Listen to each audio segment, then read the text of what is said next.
All right, we're getting ready to execute a search warrant. Entry team, you'll take a direct approach to the house, hit the front door, and hold everything inside. I have seen photos of the target with kids, so I think he has kids, but haven't seen kids there, haven't seen any kind of kid toys in the yard. He is there right now. 20, 30 minutes ago was more players there, so if anybody's there, they're all gonna be in the process. We're gonna take them all down.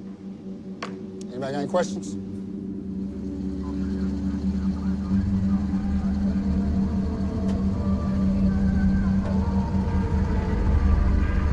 It's gonna be right around this curve on the left-hand side. There'll be an open field and then the target. Yeah, right here. Down the yard. Right here. Yeah, this is it. Go! Go!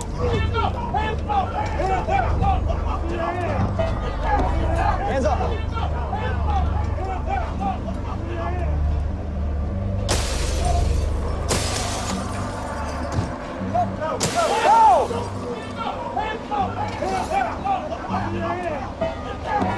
Hands up.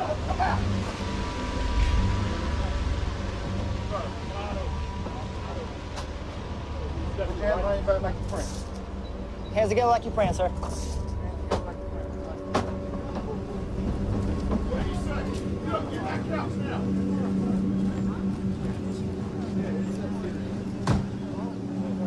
Boy, that was sweet.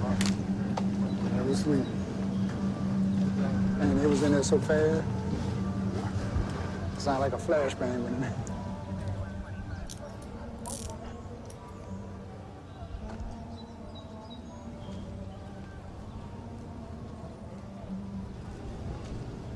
Clear. It's clear.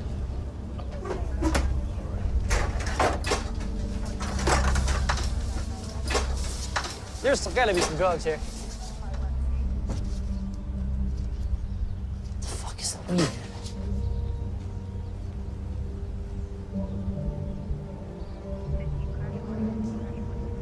We've been to this house before. Oh yeah, we go to the same houses. Some of the doors you'll see where we knocked it in the last time, there'll still be the dent in the door. Yeah, we do a lot. 200 of these a year, easy.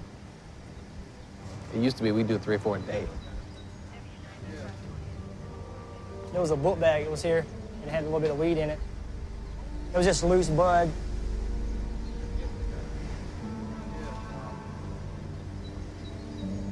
You're gonna go to jail today for simple possession of marijuana, second offense. Right up here for me. I wanna talk back here.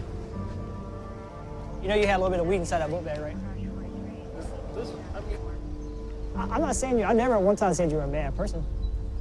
I just got a job to do, and you just happen to be in the middle of it, right?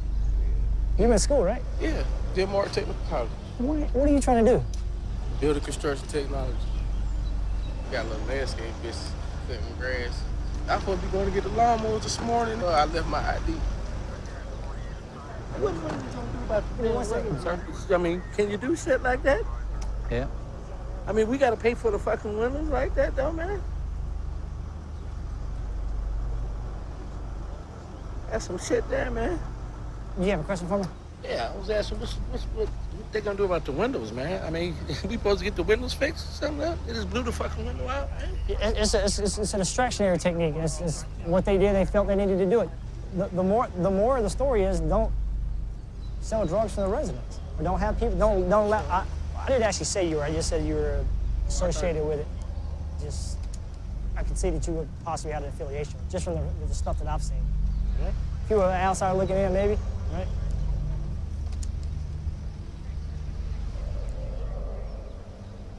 You want to leave that keys with him? Yeah, my keys and my money. Tell him my boss man supposed to be coming to get the money for the lawnmower. Tell him everything they should, exact change and everything. Oh. Should be. How much is this? That should be 8. That should be 8 right there, and that should be I think 76. All right, come over here. Tell him to get the, if I'm not mistaken, the what's the name of it? The bush, the steel weed eater. Tell her remember the steel weed eater. You got him?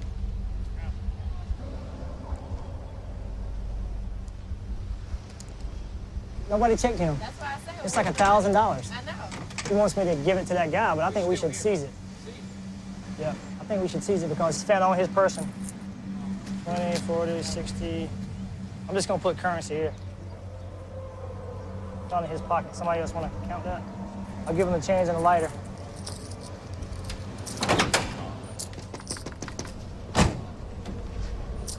Hey, this right here was in your son's pocket.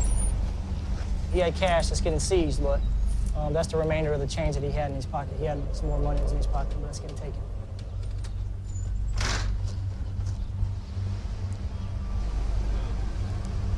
We located a small amount of marijuana, just a small amount of marijuana, personal use it appeared to be, and that's about it. It happens. Drug warrants are, 50-50. Just want to research it.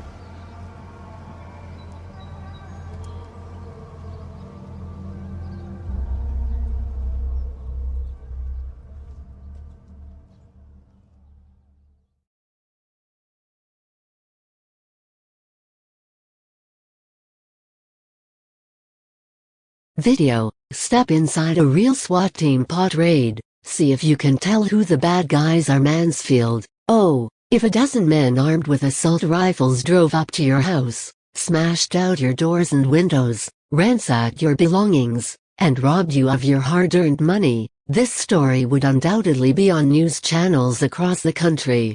People would quickly arm themselves and groups would form to protect neighborhoods from the dangers of the armed gangs robbing and pillaging people. However, when these armed groups of robbers wear a badge on their chest, this plunder becomes justice and the members become heroes. People would quickly arm themselves and groups would form to protect neighborhoods from the dangers of the armed gangs robbing and pillaging people. However, when these armed gangs of robbers wear a badge on their chest, this plunder becomes justice and the gang members become heroes.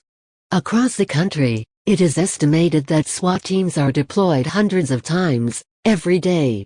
The overwhelming majority of these raids are not used to rescue hostages, or break up human trafficking nests, they are to enforce the drug war.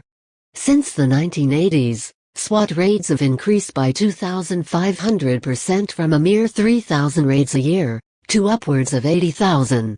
Citing the wars on drugs and terror to rationalize their actions, federal assistance from the DoD's 1033 program and the DOJ's Edward Byrne Memorial Justice Assistance Grant has been escalating the militarization of American police forces, for decades. By sidestepping the Posse Comitatus Act of 1878, the U.S. government has blurred the divisions between the military and the police. And all of this has been done to prevent people from possessing arbitrary substances. A riveting new documentary by Vanish Films, directed by Craig Atkinson, titled Do Not Resist, takes a look inside this phenomenon of militarized police enforcing arbitrary drug laws. Atkinson explained that he made this film to attempt to understand what happened during the time his father joined the police force and became a SWAT member in 1989 to the time he retired in 2002. The film's mission was simple: go along with SWAT teams and film their experience. However, the result was not as simple. As Atkinson explains, I can say that we were just as shocked while filming the material. Going in, we had no idea what we were going to find. We kept thinking we were creating opportunities to film with departments that would show the full spectrum of the SWAT experience, but time and time again, we found ourselves inside homes searching for things that we never found. The Free Thought Project viewed the film and asked Atkinson for permission to use a small clip. On Thursday, Vanish Films released the 6-minute scene. What this brief clip shows is an actual SWAT raid carried out by the Richland County Sheriff's Office. The SWAT team was executing a search warrant to bust a suspected pot dealer. Upon showing up at the home, the heavily armed militarized shock troops acted as if they were raiding enemy forces in a war zone. In reality, however, this was just a family hanging out at their home.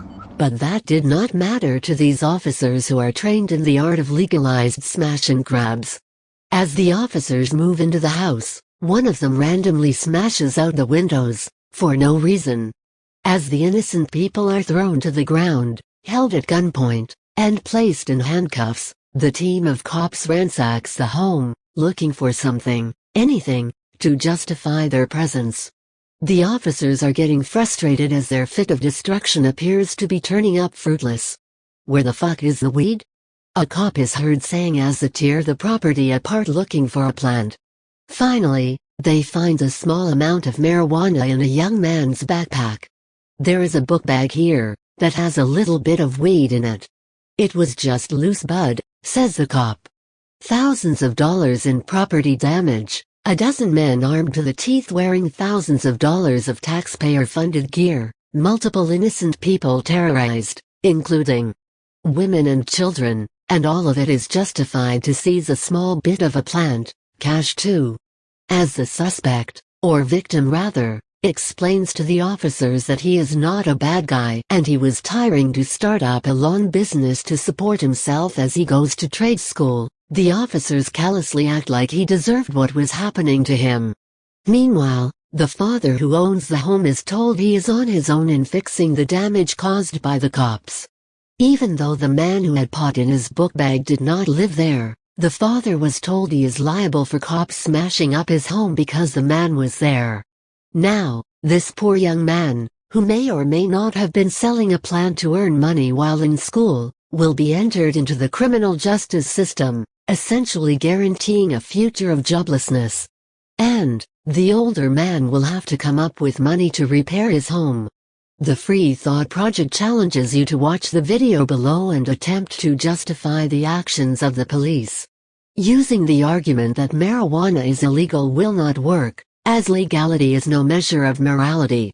There is absolutely zero justification for kidnapping someone and locking them in a cage for choosing to partake in an arbitrary substance deemed illegal by the state. Locking people in prison, even for non-crimes such as drug possession, guarantees a drastic increase in that person's chances of ending up in the criminal justice system again. This vicious cycle is so well known that it has its own word, recidivism. Referring to the caging of morally innocent human beings for victimless crimes as rehabilitation, is a sick joke. Scarring someone's future potential by removing their ability to get a decent job, creating an incentive to delve back into the criminal market, is not rehabilitation, it's nefarious. Image, http://pixel.watch/QUT7 year after year, and now, decade after decade, millions of otherwise entirely innocent people have been deprived of their freedom, kidnapped, had their lives ruined, were thrown in a cage, or killed by police officers who are just doing their job while enforcing this immoral war on drugs. Given these numbers, everyone in America is either related to or knows someone who has been arrested for drugs. An unfortunate minority have even seen their family members or friends slain in the name of this immoral war. The effects of police ruining so many lives and enforcing drug laws have created the hostile environment in which we find ourselves today. It is high time that police officers make this stand and refuse to keep terrorizing otherwise innocent people for arbitrary substances.